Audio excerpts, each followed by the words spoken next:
तो चलिए आज बात करते हैं इंडियन प्रीमियर लीग की, यानी आईपीएल की। ये सिर्फ एक क्रिकेट टूर्नामेंट नहीं है, ये एक जुनून है और एक ऐसा बिजनेस एम्पायर है जो अरबों खरबों का है। सीधे मुद्दे पर आते हैं। जरा इस नंबर को देखिए, 34,000 करोड़ रुपए। और सुनिए, ये तो 2017 में आईपीएल की ब्रांड वैल्यू थी। आज तो ये आंकड़ा पता नहीं कहां पहुंच गया होगा। तो समझ रहे हैं, ये सिर्फ एक टूर्नामेंट नहीं, ये तो अपने आप में एक इकोनॉमिक पावर हाउस है। तो सवाल यही उठता है कि आखिर ये सब हुआ कैसे? मतलब एक क्रिकेट लीग देखते ही देखते दुनिया के सबसे बड़े स्पोर्ट्स एम्पायर्स में से एक कैसे बन गई? इसकी कहानी को समझने के लिए हमें थोड़ा सा पीछे जाना होगा। तो ठीक है, चलिए इसकी कहानी में थोड़ा और अंदर चलते हैं। देखिए, हर बड़ी कहानी की तरह इसकी शुरुआत भी एक जबरदस्त राइवलरी, एक प्रतिद्वंदिता से हुई थी। हुआ ये कि 2007 में जी एंटरटेनमेंट ने एक लीग शुरू की, इंडियन क्रिकेट लीग, जिसे आईसीएल कहते थे। लेकिन बीसीसीआई, जो इंडिया में क्रिकेट की ऑफिशियल बॉडी है, उसे ये बात बिल्कुल पसंद नहीं आई। तो जवाब में बीसीसीआई के वाइस प्रेसिडेंट ललित मोदी ने 2008 में अपनी ऑफिशियल लीग लॉन्च कर दी, इंडियन प्रीमियर लीग, यानी आईपीएल। ये एक सीधी टक्कर थी, एक जंग का ऐलान था।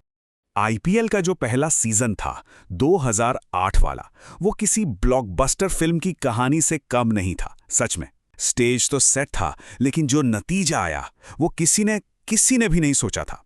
जब टीमों की नीलामी हुई तो एक तरफ थी मुंबई इंडियंस, सबसे महंगी टीम, जिसके पीछे बड़े बड़े नाम थे, बड़े बड़े स्टार्स थे। और दूसरी तरफ राजस्थान रॉयल्स, जो टूर्नामेंट की सबसे सस्ती टीम थी। मतलब कागज पर तो मुकाबला एकदम एक तरफा लग रहा था। लेकिन क्रिकेट को इसीलिए तो अनिश्चितताओं का खेल कहते हैं, है ना? सबकी उम्मीदों को तोड़ते हुए शेन वॉर्न की कप्तानी में राजस्थान रॉयल्स ने वो पहला खिताब जीत लिया। ये कमाल का पल था जिसने ये साबित कर दिया कि आईपीएल में सिर्फ पैसा ही सब कुछ नहीं होता। उस पहली शानदार जीत के बाद आईपीएल एक ऐसे दौर में एंटर हुआ जहां कह सकते हैं कि बदलाव ही एक परमानेंट चीज थी। ये लीग के बढ़ने का एक बहुत ही तूफानी, उथल-पुथल वाला दौर था। जरा देखिए, 2011 में दो नई टीमें आती हैं, पुणे वॉरियर्स और कोच्चि टस्कर्स। लेकिन अगले ही साल 2012 में कोच्चि की टीम बाहर। उसी साल डेक्कन चार्जर्स बन गई सनराइजर्स हैदराबाद। और फिर आया 2015 का वो बड़ा झटका, जब मैच फिक्सिंग के चक्कर में दो सबसे बड़ी टीमों सीएसके और आरआर पर 2 साल का बैन लगा दिया गया। मतलब ये दौर वाकई बहुत उथल-पुथल वाला था। खैर, इतने उतार चढ़ाव के बाद अब लीग का एक स्टेबल, एक सेट फॉर्मेट है। तो चलिए अब समझते हैं कि आज के दौर में टीमें ट्रॉफी के लिए कैसे लड़ती हैं। लीग स्टेज खत्म होने के बाद जो टॉप की 4 टीमें होती हैं, वो प्लेऑफ में जाती हैं। और इसका फॉर्मेट बड़ा मजेदार है। जो टॉप की 2 टीम हैं, उन्हें फाइनल में पहुंचने के 2 चांस मिलते हैं।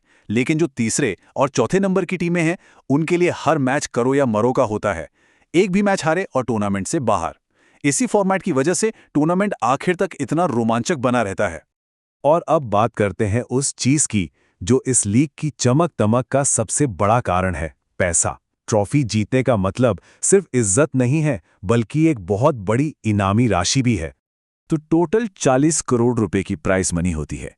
इसमें से जो टीम जीतती है उसे मिलता है सबसे बड़ा हिस्सा, यानी 15 करोड़। जो टीम फाइनल हारती है उसे 10 करोड़ मिलते हैं। और तीसरे चौथे नंबर की टीमों को भी 7.5 करोड़ मिलते हैं। तो साफ है कि टॉप 4 में पहुंचना फाइनेंशियली भी कितना बड़ा बूस्ट है। और सबसे अच्छी बात यह है कि खिलाड़ियों का भी पूरा ध्यान रखा जाता है। बीसीसीआई का ये नियम है कि जो भी प्राइज मनी है, उसका कम से कम 50% हिस्सा टीम के खिलाड़ियों में बांटा जाना चाहिए। और ये बहुत ज़रूरी भी है, क्योंकि असली मेहनत तो मैदान पर खिलाड़ी ही करते हैं। तो आईपीएल की कहानी एक राइवलरी, एक अंडरडॉग की जीत, ढेर सारी उथल-पुथल और बेशुमार पैसे की कहानी है। ये हर साल बदलती है, हर साल और बड़ी होती जाती है। और शायद यही चीज़ इसे इतना एक्साइटिंग बनाती है। अब सवाल बस ये है कि भविष्य में इस लीग का अगला बड़ा मोड़ क्या होगा।